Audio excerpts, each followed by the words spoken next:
Okay. 10th క్లాస్‌లో important question √5 ఇర్రేషన్ 8 marks question ఇది. 8 మార్క్స్‌కొస్తది. √5 గానీ ఆర్ నేనిప్పుడు √5 మాత్రమే చెప్తాను. ఇదే క్వెషన్ √2కి, √3కి కూడా అడగొచ్చు. Okay.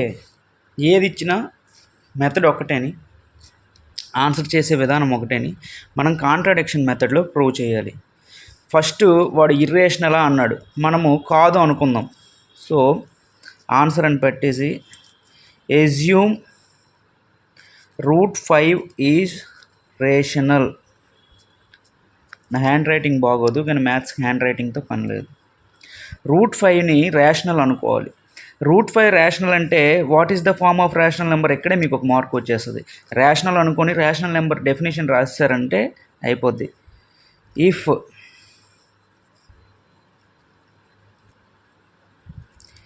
A is a rational number,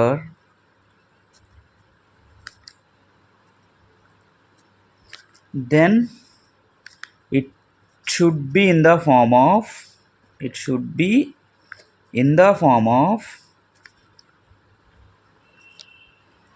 P by Q, where ఇది రాస్తే సరిపోద్ది. Q not equal to 0 and P, Q are coprime numbers. Coprime numbers అంటే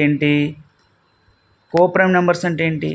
పి అండ్ క్యూ అనేవి 2 ఇంటిజర్స్ అయి ఉండాలి. వాటికి కామన్ ఫ్యాక్టర్గా 1 మాత్రమే ఉండాలి. 1 మాత్రమే కామన్ ఫ్యాక్టర్గా ఉంటే ఆ 2 ఇంటిజర్స్ని మనం ఏమని పిలుస్తాము? కోప్రైమ్ నెంబర్స్ అంటాం. సో మీకు ఇప్పుడు ఎక్స్ప్లెనేషన్ మొత్తం అవసరం లేదు, ఎగ్జామ్ టైం కాబట్టి. జస్ట్ కోప్రైమ్ నెంబర్స్ అంటే నేను చెప్పాను కానీ ఇది అవసరం లేదు. P and Q are coprime numbers అయి ఉంటే సరిపోద్ది. Okay. Q not equal to 0 అయి ఉండాలి. పీ బై క్యూ ఫామ్లో ఉండాలి. ఇప్పుడు మనము రేషనల్ నెంబర్ అనుకున్నాం కాబట్టి √5ని ఏ ఫామ్లో రాయాలి? √5 is equal to P by Q అనుకోవచ్చా? పీ బై క్యూ అనుకున్నాను నేను, రేషనల్ నెంబర్ అన్నాను కాబట్టి. ఇప్పుడు పీ ఈజ్ ఈక్వల్ టు ఏమవుతుంది? √5 ఇంటూ క్యూ అవుతుంది. మల్టిప్లై చేశాను, ఇటు డివైడ్ చేస్తుంది, ఇటు వస్తే మల్టిప్లై అవుతుంది. అప్పుడు squaring on both sides, p square is equal to √5q whole square. p square is equal to √5 square కి పోతే 5, q square అంటే q square. ఓకే. నెక్స్ట్ ఇప్పుడు ఏం చేస్తాను? దీన్ని ఈక్వేషన్ నెంబర్ 1 అంటాను. q square is equal to p square by 5 అని రాయొచ్చా? ఇది ఇటు మల్టిప్లై చేస్తుంది, ఇటు వస్తే డివైడ్ చేస్తుంది. ఓకే. ఇక్కడ మనం అబ్జర్వ్ చేయాల్సింది ఏంటంటే 5 ఈజ్ డివైడింగ్ పీ స్క్వేర్. ఎందుకు? పీ స్క్వేర్ 5తో డివైడ్ చేసినప్పుడు ఆన్సర్ క్యూ స్క్వేర్ వస్తుందంటే పీ స్క్వేర్ని 5 డివైడ్ చేస్తుంది. So 5 will divide P also. ఎందుకంటే పీ స్క్వేర్ అంటే ఏంటి? నేను ఇక్కడ ఇది రాయాల్సిన అవసరం లేదు. పీ స్క్వేర్ అంటే ఏంటి? P into P by 5. P స్క్వేర్ని డివైడ్ చేస్తే క్యూ స్క్వేర్ వస్తుంది. పీని డివైడ్ చేసింది అనుకోండి క్యూ స్క్వేర్ బై పీ వస్తుంది. ఆ క్యూ స్క్వేర్ బై పీనే మనము ఇక్కడ ఏమంటాము అంటే hence P is equal to 5 into some కోఫిషియంట్ని నేను ఇక్కడ ఏమనుకుంటా? ఆర్ అనుకోవచ్చా? ఆర్ అనుకుంటాను. సో ఇది substitute p is equal to 5r in equation number 1లో సబ్స్టిట్యూట్ చేయాలి. ఓకే. సబ్స్టిట్యూట్ చేస్తే ఏమొస్తుంది? p square is equal to 5q స్క్వేర్లో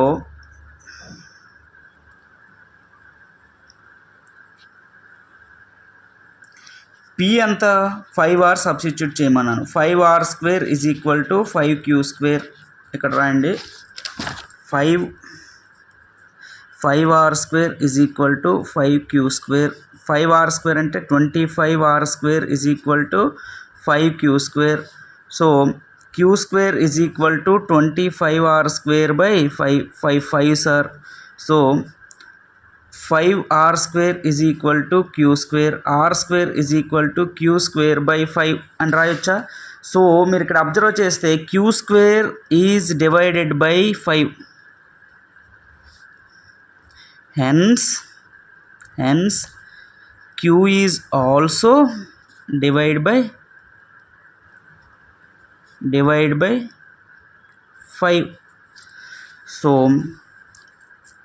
దీన్ని 3 ఈక్వేషన్ అంటాను నేను. ఇంకా ఇక్కడ వచ్చేది మనం ఈక్వేషన్ నెంబర్ 2 అందాం. ఇప్పుడు pకి 5 డివైడ్ చేస్తుంది, ఇక్కడికి వచ్చేసరికి qకి 5 డివైడ్ చేస్తుంది. సో మనం ఇప్పుడు ఏం రాస్తామంటే from equation number 2 and equation number 3, 5 is common factor for p and q. But మనం ఏమనుకున్నాము, p అండ్ qలు కోప్రైమ్ అవ్వాలి ఇంటిజర్ అయితే అనుకున్నాం. కానీ మనకి 5 అనే కామన్ ఫ్యాక్టర్ వస్తుంది. కోప్రైమ్ అంటే 1 మాత్రమే కామన్ ఫ్యాక్టర్ ఉండాలి. మనకి 1 కంటే అదర్ దాన్ 1 5 వస్తుంది. So our contradiction is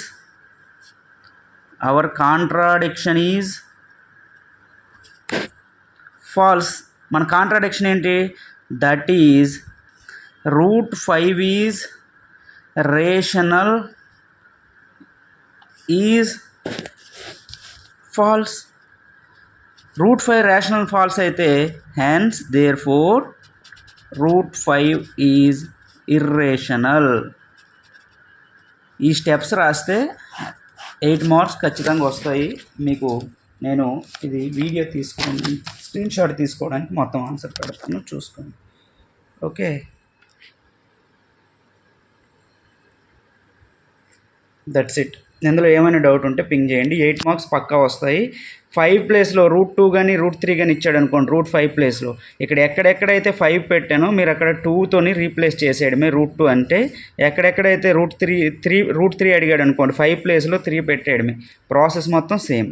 okay, 8 marks పక్కా వచ్చేస్తాయి. 35లో 8 మార్క్స్ పోతే ఎంత ఉంటుంది? 27 ఉంటుంది. ఇంకా 27 మార్క్స్ కోసం నేను చెప్తాను. ఖచ్చితంగా ఈ క్వశ్చన్ అయితే వస్తుంది. √5 కానీ √2 కానీ √3 కానీ పక్కా రాసి పెట్టుకోండి. ఇది అర్థం కాకపోతే నాకు మళ్ళీ అడగండి, చెప్తా. Okay, thank you. ఇది కూడా 8 మార్క్స్ క్వశ్చనే. ఈ మోడల్లో ఇంపార్టెంట్ క్వశ్చన్ ఖచ్చితంగా వస్తుంది. ఓకే, జనరల్గా ఇదే మోడల్ అడుగుతాడు, ఇక్కడ వాల్యూస్ మారుతాయి, కానీ ఈ మోడల్లో క్వశ్చన్ అయితే ఖచ్చితంగా వస్తుంది. 2 students claim to have found the points of trisection of the line segment joining A and B as follows అన్నాడు. అంటే AB అనే ఒక లైన్ సెగ్మెంట్ ఉంది, దాని పాయింట్ ఆఫ్ ట్రైసెక్షన్ 2 స్టూడెంట్స్ కనుక్కున్నారు. ఒకరికి ఇది ఆన్సర్ వచ్చింది, ఒకరికి ఇది ఆన్సర్ వచ్చింది. ఇందులో ఏది కరెక్ట్ అనేది కనుక్కోమంటున్నాడు. సో ఫస్ట్ మనము ఆన్సర్లోకి వెళ్తే ఫస్ట్ లైన్ సెగ్మెంట్ AB అన్నాడు. ఓకే, లైన్ సెగ్మెంట్ AB అన్నాడు. ఏ వాల్యూ ఎంత ఇచ్చాడు? 2, -2 అన్నాడు. బి వాల్యూ ఎంత ఇచ్చాడు? -7, 4 అన్నాడు. దీనికి పాయింట్స్ ఆఫ్ ట్రైసెక్షన్ అంటే ఏంటి? ఒక లైన్ని 3 ఈక్వల్ పాయింట్స్గా చేసే 2 పాయింట్స్. సో నేను P, Q అనేది తీసుకుంటాను. P అనేది ఒక పాయింట్ అనుకుంటాను, Q అనేది ఇంకో పాయింట్ అనుకుంటాను. ఓకే, అప్పుడు వాల్యూ ఇది 1 యూనిట్, ఇది 1 యూనిట్, ఇది 1 యూనిట్, 3 ఈక్వల్ పార్ట్స్గా డివైడ్ అయిపోయింది మొత్తం AB లైన్ సెగ్మెంట్. సో Pని నేను ఏమనుకుంటానంటే x1, y1 అనుకుంటాను, capital X1, y1. Qని ఏమనుకుంటాను? x2, y2 అనుకుంటాను, క్యాపిటల్ లెటర్స్లో. సో P అనేది AB లైన్ సెగ్మెంట్ని ఎలా డివైడ్ చేస్తుంది? ఇది 1 యూనిట్, రిమైనింగ్ 2 యూనిట్స్ ఉంటాయి. P అనేది చూసుకుంటే ఇది 1 యూనిట్, ఇది 2 యూనిట్స్ ఉంటుంది. ఓకే, Q అనేది చూసుకుంటే Q ఎలా డివైడ్ చేస్తుంది? A వరకు ఎన్ని యూనిట్స్ ఉంటుంది? 2 యూనిట్స్ ఉంటుంది. B వరకు వచ్చి 1 యూనిట్ ఉంటుంది. సో P అనేది 1:2 రేషియోలో డివైడ్ చేస్తుంది, Q అనేది 2:1 రేషియోలో డివైడ్ చేస్తుంది. ఇది తెలిసిపోతే మనకు ఆన్సర్ వచ్చేసింది, సింపుల్. సో నౌ ఏం రాస్తామంటే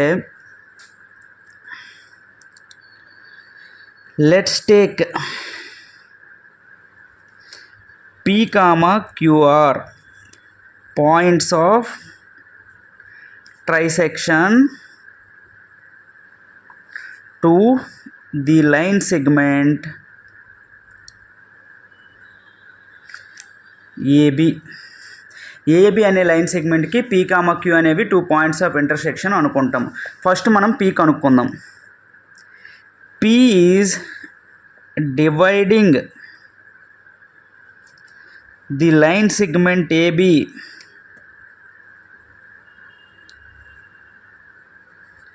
in the ratio of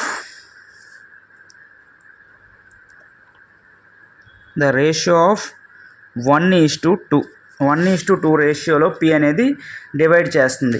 so మనకి పాయింట్ ఆఫ్ ఇంటర్సెక్షన్ ఫార్ములా ఏంటి? If the line segment AB divides the point P with the ratio of m:n, then పిని p is equal to mx2 plus nx1 by m+n comma my2 plus ny1 by m+n. ఇది formula. Okay, ఇప్పుడు మనము values m ఎంత ఇక్కడ? m is equal to 1, n is equal to 2, 1:2 ratio. x1 ఎంత? x1 అంటే A coordinates ఎంత ఉన్నాయి మనకి? ఏ కోఆర్డినేట్ x వాల్యూ 2 ఉంది, ఇది x1. x2 ఎంత? b coordinate -7. y1 ఎంత? -2. y2 ఎంత? y2 ఎంత? 4. సో అబవ్ ఫార్ములాలో పెట్టడమే. ఏంట formula? p is equal to mx2 1 into x2 value ఎంత? -7 ప్లస్ n ఎంత? 2 ఇంటూ x1 వాల్యూ ఎంత? 2 బై m+n 1 + 2 ఎంత? 3. my2 1 ఇంటూ y2 వాల్యూ ఎంత? 4 ప్లస్ n వాల్యూ ఎంత? 2, y1 వాల్యూ ఎంత? -2 బై 3. m+n అంటే 3. సో ఇది సాల్వ్ చేస్తే మనకి ఎంత వస్తుంది? -7 + 4 ఎంత అవుతుంది? -3. -3/3 అంటే -1. సో 4 2 2 4, 4 - 4 0, 0/3 అంటే 0. సో పీ వాల్యూ ఎంత వచ్చింది? -1,0 వచ్చింది. పీ వాల్యూ ఎంత వచ్చింది? -1,0 వచ్చింది. నౌ క్యూ వాల్యూ కనుక్కోవాలి. For finding the value of Q ఏం చేయాలి? m ఎంత వస్తుంది ఇక్కడ? m వాల్యూ క్యూ ఎలా డివైడ్ చేస్తుందో చూడండి. క్యూ 2:1 రేషియోలో డివైడ్ చేస్తుంది. అప్పుడు మనకి ఏమవుతుంది? m వాల్యూ 2 అవుతుంది, n వాల్యూ 1 అవుతుంది. అప్పుడు క్యూకి ఫార్ములా ఏంటవుతుంది? Same mx2 plus nx1 by m+n, but values change అవుతాయి. my2 plus ny1 by m+n. ఇక్కడ x1 y1 వాల్యూలు ఏం చేంజ్ అయ్యాయా? ఇవే ఉన్నాయి. ఇదే x1 y1, ఇదే x2 y2. ఈ రేషియోలో డివైడ్ చేస్తుంది. సో సబ్స్టిట్యూట్ చేసేయండి. m వాల్యూ ఎంత? 2. x2 వాల్యూ ఎంత? x2 value -7 plus n value ఎంత? 1. x1 వాల్యూ ఎంత? 2 బై m+n. my2 m అంటే 2, y2 వాల్యూ ఎంత? 4 ప్లస్ n ఎంత? 1, y1 వాల్యూ ఎంత? -2, y1 వాల్యూ ఎంత? -2 బై m+n అంటే 3. 7 2 సార్ -14 ప్లస్ 2 అంటే -12. -12/3 అంటే -4, 2 4 సార్ 8. 8లో 2 పోతే 6. 6/3 అంటే 2. So therefore p is equal to p ఎంత వచ్చింది? -1,0, QR -4,2. సో మనకి క్వశ్చన్లో ఎవరు ఆన్సర్ చెప్పారు? -1,0, -4,2 అనేది స్టూడెంట్ 1 చెప్పారు. So therefore student 1 is correct. Student 1 is correct. ఇది చేస్తే 4 మార్క్స్. ఇది చేస్తే 4 మార్క్స్. Okay, total 8 marks. ఇది కూడా మీరు ఫోటో తీసుకోండి, నేను పెడతాను. ఓకే,